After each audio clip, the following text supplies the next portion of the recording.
ဒါမင်းညကမြောင်တို့တဲ့တူတူဂိမ်းဆော့ပြီးတော့ဒါရဲ့မြောင်လေးတို့ဒါအပြေးဝကောက်ွယ်ပေးခဲ့ပေါ့နော်ကျွန်တဲ့သူတွေကတော့ဖြစ်ချင်တာဖြစ်ကျေးဇူးဒီမှာဆိုငါနနာလေးကို6ညက်ကန်သွားပေါ့နော်အဲ့မှာပြေးဆိုပြီးတော့ပြေးဝကောက်ွယ်ပေးပါတယ်ဒါပေမဲ့လည်းအဲ့ဒီကျွတ်မကြီးဟာကြီးကမိသွားရပေါ့နော်အဲ့ဒါကမြန်တဲ့ဟာလေးနဲ့သွေးလေးနဲ့ဖြည့်ပေးလိုက်တယ်ပေါ့နော်ဒီမှာကျွတ်မကြီးကအရန်နဲ့ဖြစ်ပြက်ပြီးတော့ဟေးဖလစ်ကာကြီးဘာကြီးနဲ့ပါဝင်လာတာဟဲ့မေးပေးရောဒီကျွတ်မတအားကြီးဖြစ်နေရငါ့နနာလေးကိုလောက်ချိုးထိုးလိုက်တော့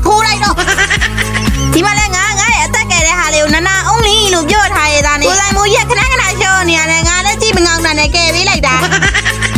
ကိုရဲ့မြောင်လေးကထုံးစံအတိုင်းပဲပေါ့နော်ဒီမတိန်စီးဖို့ဆိုပြီးစောင့်နေတာတဲ့နနာချော့ရင်ကိုကကဲပေးမလို့ပါဆိုမှငါပါရှော့တော့ဘယ်သူမှကဲပေးသူမရှိတော့ဒီမှာဆိုရင်တော့လိတ်ကွင်းသားမှာထောင်ကျိုးကြစွာရှော့နေတဲ့3ယောက်ပဲဖြစ်ပါရဲ့ဟာငါနနာလေးရှော့သွားပြီဟာငါနနာလေးရှော့သွားပြီငါကဲရမယ်ငါ့ကိုလာလို့အမလေးဟဲ့ကိုဆိုင်မိုးတော့လည်းခေါ်လိုက်ရတာဟေးကဲလုကင်းသွားပြီဆိုတော့မြောင်လေးကိုကဲပါမယ်ရှော့ရှလွင်ဟောငါရဲ့မြောင်လေးကိုထပ်ပြီးတော့လောက်သွားစားကြည့်အောင်ထပ်ပြီးတော့ကဲမယ်ရှလွင်ဂျပူလေးပေါ်လာပြီလားတိန်စီမယ်ဂျပူနဲ့တောင်မန်လေးတောင်မန်ပါရင်မင်းစီကိုဗီဒီယိုတားရှိသွားမှဆိုလို့ကြော်လိုက်တယ်ပေါ့နော်နောက်ဆုံးမှတော့ပွဲလေးရနိုင်တော့ပါတယ်လို့ကျေးဇူးဒီဗီဒီယိုလေးကဒီလောက်ပါပဲဒါကတော့ဆော်ဒီခါပါဆော်ဒီခါ